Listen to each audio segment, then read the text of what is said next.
Hey everybody, welcome to Forex Trading Analysis for Synergy FX. It is 11:42 p.m. on July the 18th, and today we're going to be looking at three different pairs, but quick risk disclaimer before we get started. Foreign exchange trading carries a high level of risk. Before you decide to trade foreign exchange, we encourage you to consider your investment objectives, your risk tolerance, and trading experience. It is possible to lose some or all of your initial investment, so please don't invest money you can't afford to lose. Seek advice from an independent financial or tax advisor, and all information provided is for educational purposes only and should not be construed as trading advice or counsel. So, the first pair I did want to take a look at is the Aussie dollar, which currently, as we speak, has made a pretty strong push to the upside here. Yesterday, I made a video saying that I did believe that we would continue to rotate up after the break above the 200-hour moving average, and we sort of have started to see that happen a little bit. Aussie buying has not been stopped over the past few days. Absolutely on a tear, down from lows at around 1.02, and we're now at 1.0388. So huge moves from the Aussie over the past few days, and you really do see a lot of buying from this pair as commodity prices may start to move up with it as well. So one thing that I do like about this pair right now is that it has made some new highs, which usually for me means that a breakdown is getting ready to occur. And currently we are in extremely overbought conditions. RSI is at 73, and if we do go much higher, I do believe we will have a lot of corrections along the way. So if you're looking to trade Aussie tomorrow, short if we do sort of start to reach levels at around 1.041, it's going to be a good area to short, and higher is definitely going to be a possibility for a good strong like 20-30 pip move to the downside. I don't like to predict these huge moves, and definitely I would not ever go long in an area that we are in currently in overbought. So that's just one thing that I do look at for the Aussie. We are also a little bit extended over the 100 and 200-hour moving average, which I don't really factor in that much in this decision, but we have been rising for quite some time, and it does look like it is time for the Aussie to make a correction and possibly even on the next bar see a strong push to the downside. So that being said, I do also really like some situation from the dollar. Right now, the U.S. dollar yen has been falling at a pretty swift rate.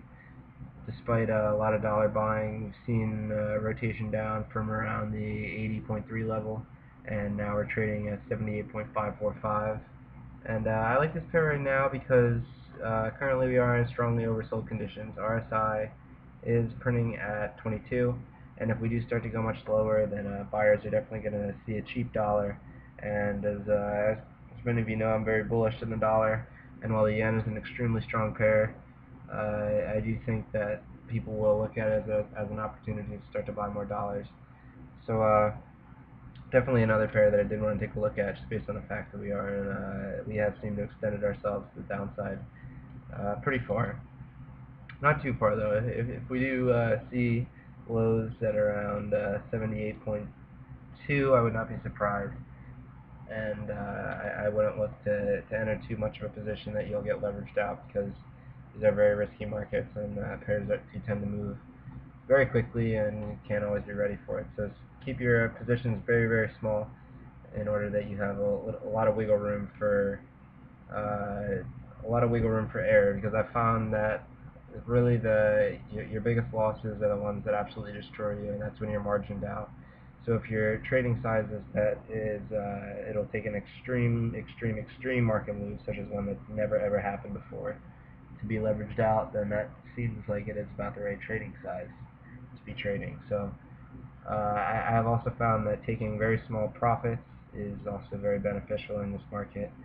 I don't look for huge swings. I never have. I concentrate extremely on price more than anything, and I do look for overbought conditions for the most part, and a lot of oversold conditions too. So those are a few things I look at. I do like to throw on the 100 and 200 just to smooth the chart out a little bit, but I think it is sometimes tough to trade off those levels because price is the main thing that matters.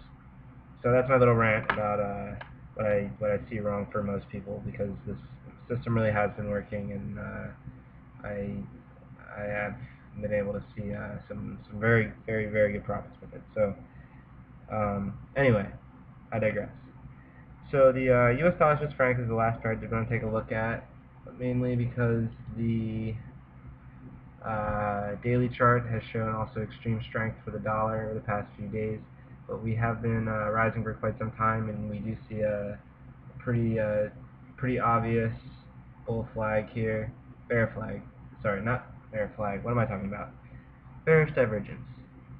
As price has made its way higher, while the momentum indicator has made its way lower. So that is usually a sign that that momentum is falling to the upside, and we could see a strong correction to the downside. So definitely another thing I'll be looking at.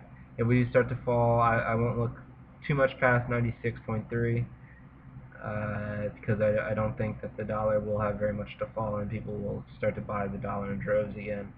But it is possible we could see a pretty large correction over the next few days as people do start to cover their longs and take profits. So those are the three pairs I want to take a look at. So thank you very much for watching. Please follow us during the week at SynergyFX, and good luck trading.